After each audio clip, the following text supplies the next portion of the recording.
Hi మామ, ఎలా ఉన్నారు? Welcome to RJ Vijay's. మామ, మన మార్కెట్లో ఈరోజు వ్యాపారం ఎలా జరిగిద్ది, అసలు మనం రైతులకు ఎలా డబ్బులు ఇస్తాం ఏంటి అనేది మీకు క్లియర్గా ఎక్స్ప్లెయిన్ చేయాలనుకుంటున్నాను మామ. అసలు మామూలుగా వ్యాపారం అనేది మనకి సాయంత్రం 5 స్టార్ట్ అవుతుంది మామ. మనల్ని నమ్మి రైతులు మనకి వెజిటేబుల్స్ పంపిస్తారు.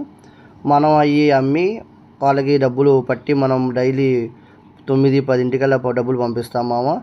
మేము ఎంత పట్టి అయినా సరే 10% కమిషన్ తీసుకొని మేము డబ్బులు పంపిస్తాము రైతుకి. మేము 10% కమిషన్ ఎందుకు తీసుకుంటామంటే మామ, మనం ఎంత పట్టి అయినా సరే రైతుకి ఆయన డబ్బులని పంపిస్తాం కాబట్టి మిగతా డబ్బులు మన డబ్బులు మాత్రం మన ఖాతాల దగ్గర బయట డబ్బులు ఆగుతాయి మామ.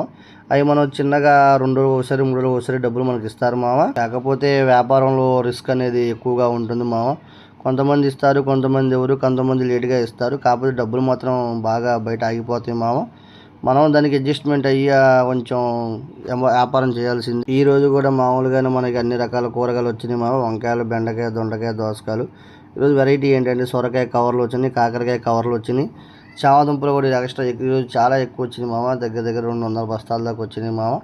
అవి కూడా సేల్స్ బాగా సేల్ అయింది మామ. బాగుంది, వ్యాపారం స్పీడ్గానే ఉంది. ఈరోజు కొంచెం వెరైటీ తెప్పిద్దామని బెంగళూరు నుండి క్యారెట్, క్యాప్స్, బీన్స్, కీరా ఇలా ఇంగ్లీష్ ఐటెం కూడా తెప్పించాను మామ. మామూలుగానే ఉన్న ఒక 10-15 ఆర్డర్లు ఉంటే పంపించాం, ఆర్డర్లు వేసి పంపించాం మామ. రేపు నైట్ ఎక్కువగా మనకి చిలకడ దుంపలు వస్తాయి మామ. రైతుకు ఫోన్ చేశాడు, ఈరోజు రేపు ఒక 50 బస్తాల్లో చిలకడ దుంపలు ఉన్నాయండి, పంపిస్తున్నాను, అమ్మండి సార్ అన్నారు. పంపించండి సార్, ఇబ్బంది లేదు, అమ్ముతాం సార్. అమ్ముతానని చెప్పాను. టమాటా కూడా అంతే మామ. టమాటా కూడా వేరే ఊరి నుండి వస్తున్నాయి మనకి.